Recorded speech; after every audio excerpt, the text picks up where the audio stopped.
बच्चों आज हम सीखने वाले हैं गुणनखंड करना। ठीक है, x square plus 5x plus 6 इस टाइप का सवाल जब आपके सामने आएगा तो उसके गुणनखंड कैसे करते हैं ये आज हम सीखने वाले हैं। ठीक है, तो इस तरह के गुणनखंड करने के लिए आपने क्या देखना है, जो ये सबसे लास्ट में 6 है तो आपने बोलना है 6 के ऐसे गुणनखंड, 6 के ऐसे गुणनखंड, ऐसे गुणनखंड जिनका योग 5 हो। ठीक है, अब देखो योग क्यों बोला है, किसके गुणनखंड कर रहे हैं, 6 के।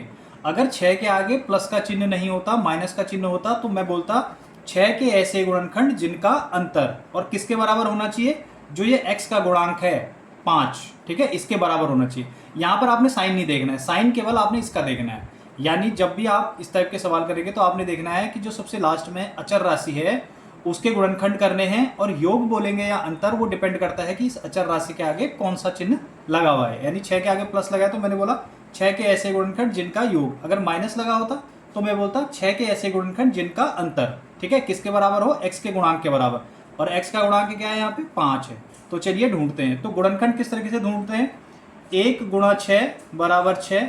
अब योग कितना होना चाहिए, 5 होना चाहिए, और 1 और 6 को आप जोड़ेंगे तो 7 हो जाएगा, तो ये तो हमारे काम नहीं आएंगे। फिर 2 गुणा 3, ये भी 6 होता है। अब 2 और 3 को अगर मैं जोड़ता हूँ 2 + 3 तो ये आता है 5, यानी 5 आ गया। तो हमको यही तो चाहिए, 6 के ऐसे गुणनखंड जिनका योग 5 हो, तो ये है वो गुणनखंड 2 गुणा 3। ठीक है, तो अब इस 5 को हमने लिखना है 2 + 3 के रूप में, तो इस 5 को हमने तोड़ के क्या लिखना है, 2 + 3 लिखना है। ठीक है, तो आइए इसको करते हैं, एक्स स्क्वायर प्लस, और 5 को क्या बदलना है, अब जो ऐसे गुणनखंड जिनका योग 5 हो तो 2 + 3 करके लिखेंगे, 2 + 3 और बाहर x ही रहेगा। ठीक है, +6, फिर ये एक्स स्क्वायर ऐसे ही आएगा, प्लस ब्रैकेट के बाहर चिन्ह हो या अंक ब्रैकेट के अंदर गुणा होते हैं, तो ब्रैकेट के बाहर प्लस था, प्लस इस 2 से गुणा होगा तो प्लस का ही 2 रहेगा, और ब्रैकेट के बाहर इधर x है तो वो x भी इससे गुणा होगा तो ये हो जाएगा 2x। फिर यहाँ ब्रैकेट के बाहर प्लस है, प्लस और प्लस की गुणा आएगी प्लस, और ब्रैकेट के बाहर x है वो 3 से गुणा हो जाएगा तो हो जाएगा 3x + 6। ठीक है, अब इसमें क्या है, आप जोड़े बना लीजिए।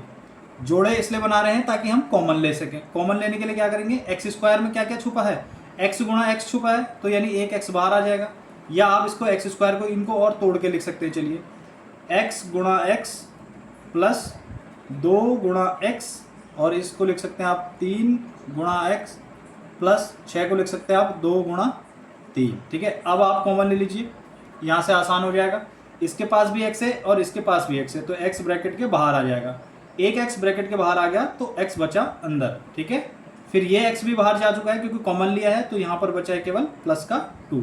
ठीक है, यहाँ पर फिर प्लस, और यहाँ पर दोनों के पास क्या है, 3 है, यहाँ भी 3 और यहाँ भी 3, तो इस 3 को हमने बाहर ले लिया, अंदर बचेगा यहाँ पे x और यहाँ पर बचेगा प्लस का 2। ठीक है, और जब भी आपका सवाल सही हो रहा होगा तो आपके पास दोनों ब्रैकेट सेम आएंगे आगे पीछे, यहाँ पे भी x + 2 मिला पहले वाले में और दूसरे वाले में भी x + 2 मिला है, तो अब क्योंकि ये भी दोनों के पास है तो इसको भी बाहर ले लेंगे, तो x + 2 अब हम कॉमन ले लेंगे, और ये x + 2 अगर ब्रैकेट के बाहर गया तो यहाँ बचा है x, और ये बाहर जा चुका है तो यहाँ बचा है प्लस का 3।